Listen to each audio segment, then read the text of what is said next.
दूसरे विश्व युद्ध के अंतिम दिनों में जब बर्लिन आग की लपटों में था, एक ऐसा पल आया जिसने इतिहास को बदल दिया। बमों की गड़गड़ाहट और युद्ध की हलचल के बीच लगभग 8 मीटर की गहराई में एक बंकर में एक व्यक्ति छुपा हुआ था जिसने पूरी दुनिया को आतंकित किया था। यह वह पल था जब हिटलर और उसकी पत्नी ईवा ब्राउन ने एक साथ मरने का निश्चय किया। 30 अप्रैल 1945 की दोपहर को दोनों ने एक खौफनाक निर्णय लिया। ईवा ने जहर की गोली खाई और तुरंत ही अपनी जीवन लीला समाप्त कर दी। उसके बाद हिटलर ने भी अपने अंत की ओर बढ़ते हुए जहर पिया और अपने सिर में गोली मार ली। बंकर में गूंजती आवाजें और फिर चुप्पी।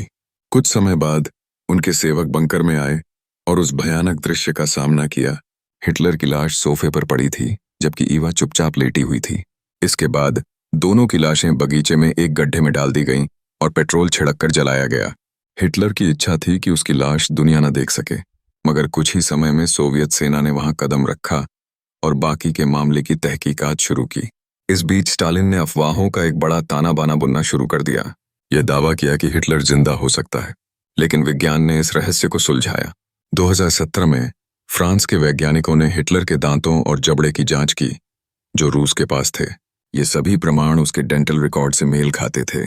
यहां तक कि जहर ने उसकी दांतों को नीला कर दिया था, जो यह साबित करता है कि उसने साइनाइड पिया था। इसके चलते सभी दावे कि हिटलर भागा या जिंदा है ध्वस्त हो गए। हिटलर मर चुका था बर्लिन में, उस बंकर में, 30 अप्रैल 1945 को। इसी प्रकार की कहानियां हमें सिखाती हैं कि इतिहास को जानने और समझने का कोई और विकल्प नहीं है। अगर आपने इस कहानी को ध्यान से पढ़ा और आप सोच में पड़ गए कि इतने बड़े सच के बारे में पहले क्यों नहीं बताया गया, तो हमारे चैनल को सब्सक्राइब करना ना भूलें। बेल आइकन दबाएं ताकि हर नई जानकारी सबसे पहले आपके पास पहुंचे। लाइक करें अगर आपको सच्चाई जानने में रुचि है और कमेंट में बताएं कि क्या आपने पहले कभी इस सच को सुना था।